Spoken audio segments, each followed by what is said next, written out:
the meaning is ambiguous, it's not explicit, right? So we can also, this is untranslatable. But I do want to point it out when I, by untranslatability, I really don't regard it as a linguistic issue in Lu Xun's context, although it is a linguistic issue, but this is not my focal point here.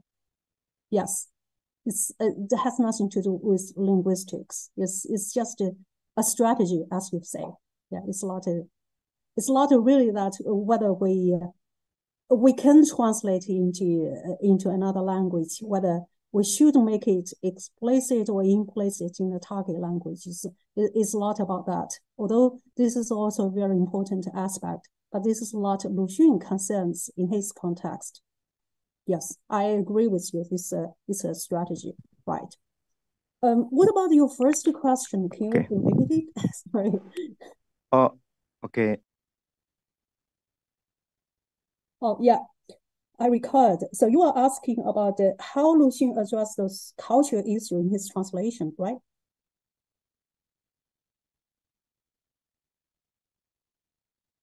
Hello? Bapak Arum Riyadi.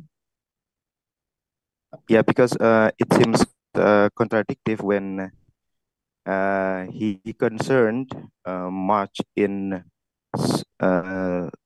social change, and in on the other hand, he tried to resist the Western hegemony through his message in the translation. And then how did Lu Xun address this issue of cultural differences between, you say, domestication and foreignization?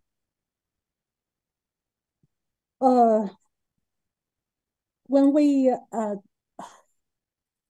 okay, I'm just thinking how to make it clear and make myself understood. So about concerning about the terms foreignization and domestication, as I've already discussed, Lu Xun used his own iconic term, hard translation, which most of scholars would regard it as a form of foreignization, but it's just goes extreme. And in terms of resisting Western hegemony, that's not the whole story, because he has always been in the middle. I mean that he, most of the time, he wanted to promote Western science, technology, and also literary ideas and language. But at the same time, embedded in his mind, he wanted to, he resist to some extent the Western, I think those hegemonic discourse.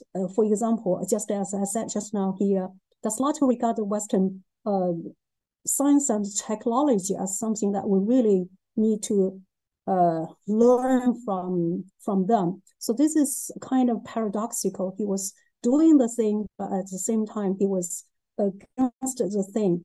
That this also manifested in his translation. Of course, for example, his selection of the text, and his especially his select of the text, and also, for example, he was not interested in those canonical works. While the other translators were doing this, he was trying to find somebody he think is more helpful to Chinese, to improving Chinese language and to help Chinese to improve their national character. I think this is definitely a way of resisting Western hegemony, but this is our interpretation. I don't think his primary aim here is to resist something from the West. This is not. It's just our interpretation, because his primary aim is to bring something from the West, while at the same time he do have this subconscious of resisting something. Am I clear? Okay, Lausi. Okay. Thank you. Exactly. Okay, thank you. Thank you for Bapak Arum Priyadi. Let's already give us the questions. So let's see whether we have another question from the chat box. Please don't be shy.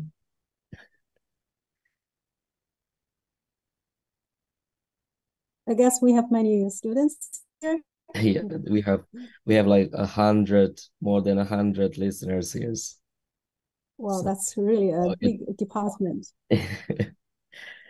So is everything clear? Or if you still have another ideas, you may share your thought. Okay, there one more. Okay, Prof C. Please go ahead. Yeah, related to Pak Dedi's remark earlier that all of our participants are mostly students, and so is there any suggestion for us to apply this perspective, Lucian's perspective? Because I think if we compare, it is almost similar to foreignization, but as beginner, how should we apply this theory? Is there any that is my first, and the second one, in your university, is there any specific course or subject that learns specifically about this theory, Luxon's hard translation or Arabism? Thank you. Okay, thank you for your question. First of all, I will answer your first question. How, as a beginner, how do we learn to apply the theory? I don't think we have any necessity to apply this particular theory. This is also not my aim of of giving this lecture. What I mean is that from Lucian's selection of translation text and all the process of Lucian's translation and his applying of the theory into his translation practice, I would like to point it out that the paradoxes embedded in his process of translation really shed lights on our cultural exportation and importation today. That means whenever we were doing the translation as a translator, so as a beginner of a translator, we have not only the linguistic features of the text in our mind. Instead, we have to think about a lot of other things rather than the language itself. And we have to have our position as a translator or the aspects of a translator. So how we are going to approach a certain theory instead of using another theory or another strategy to do our translation. So it's not static. It's not that we decide to use this one, we think this one is good, and that one is bad, and then we'll discard that one. It's not like this. It's dynamic. It's dialectic. This is what I try to convey from my talk.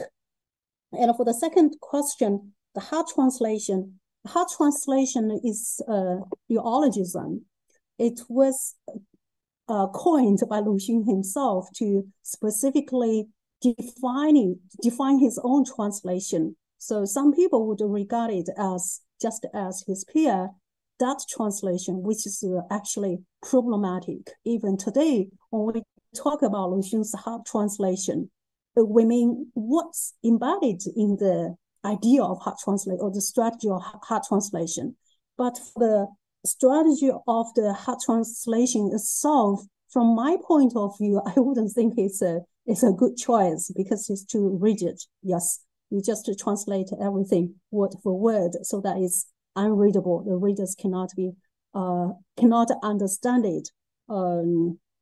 If you have difficulty in approaching this idea of hard translation, I might suggest you to read Vanuti's idea of foreignization, because they are very similar, even though situated in totally different historical background. But basically speaking, they convey the same idea. Yes, we want to select hard translation, and which means our aim is not really to want to make the text very smooth and so readable to the target letters. Instead, we have some ideological or political agenda behind it, just like what Vanuti proposed in his elaboration of foreignization. Yeah, this is what I would like to share with you.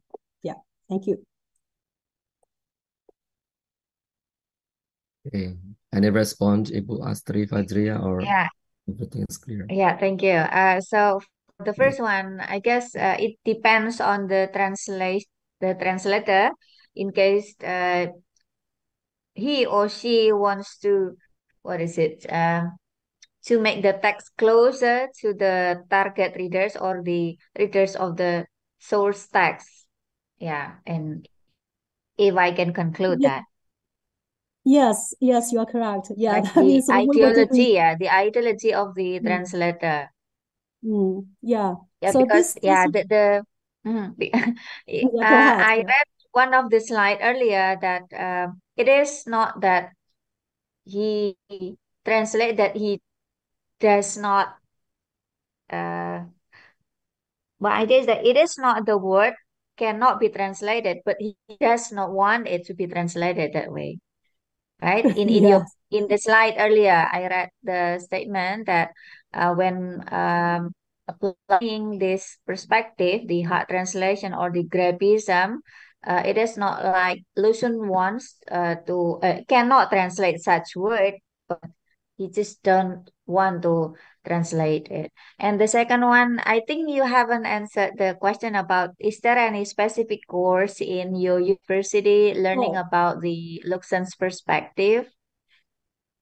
okay. You mean the courses? Yeah. I think we should have this kind of courses, but in terms of the courses in my university, I think most of the courses are oriented to translation practice. Yes, for example, the practice translation practice from Chinese into English, and from English into Chinese, and all different genres of translation. And we do involve we do have a course which was actually taught by me about the Western translation theory, but this is very general. Yes, I think it has been taught worldwide, yes, about the Western translation. And for Lucian's translation, this is only my personal interest. I published several articles about him in Chinese and English, and I was doing this. Sometimes I give lectures to students, but we don't actually have a course specifically discussing him or other Chinese translators like him. Yeah. Okay, thank you. Thank Maybe you. other dear students, I'm so sorry because maybe they are not familiar with the what is it, the figure.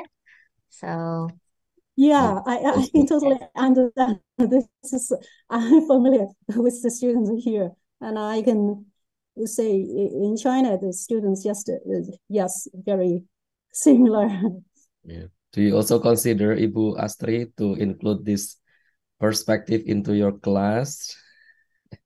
perhaps yeah, just to compare between the foreignization, domestication, and then maybe I can add some because this is new. I also read some of the articles that you sent to us via our lecture that about the hard translation and the Luxem's perspective, but the word Grabism or takeism, yeah, is a new word for me as personally. Thank you for the insight.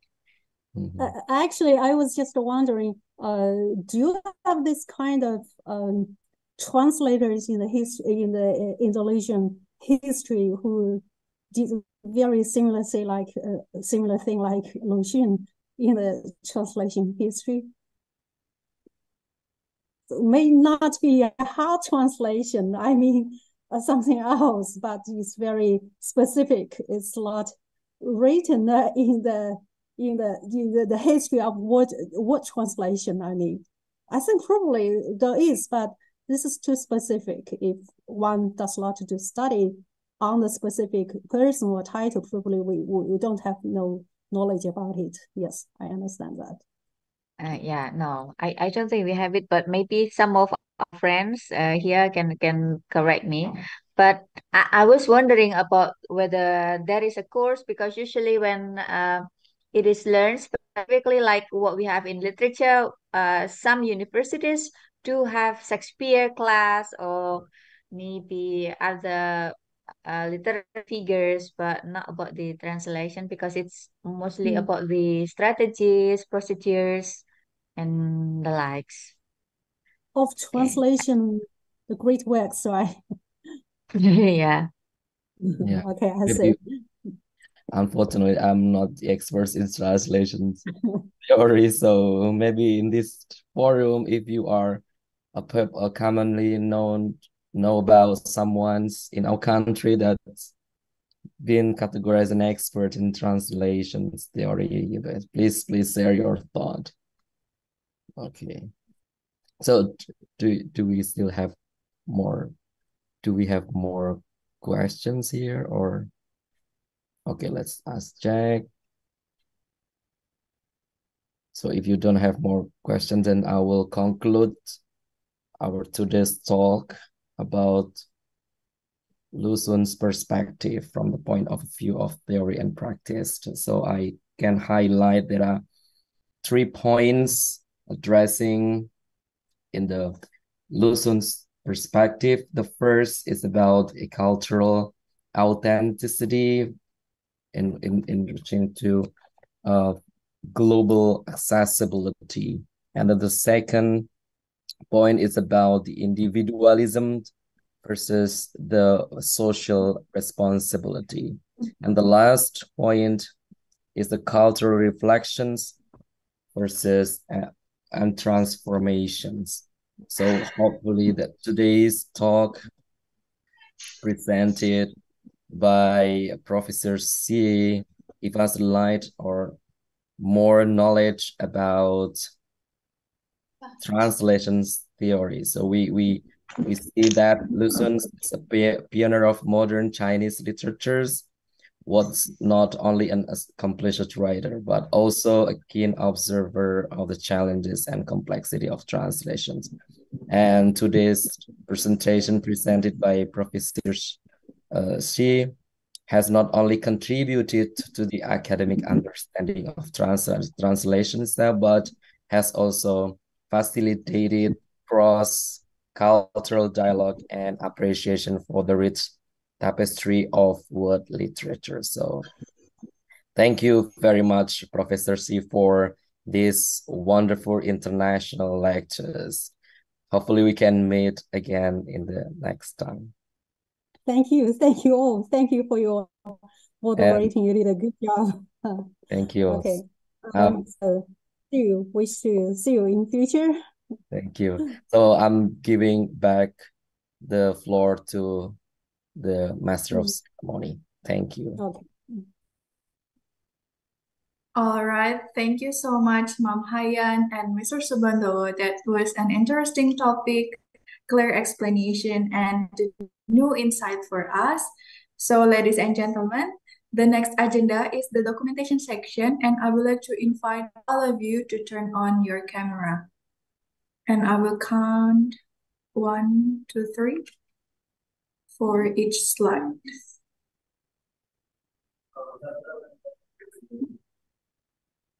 All right, for the first slide. 1, 2, 3. For the second slide. 1, 2, 3. For the third slide. 1, 2, 3. For the fourth slide. 1, 2, 3. And then for the last slide, the fifth slide. 1, 2, 3.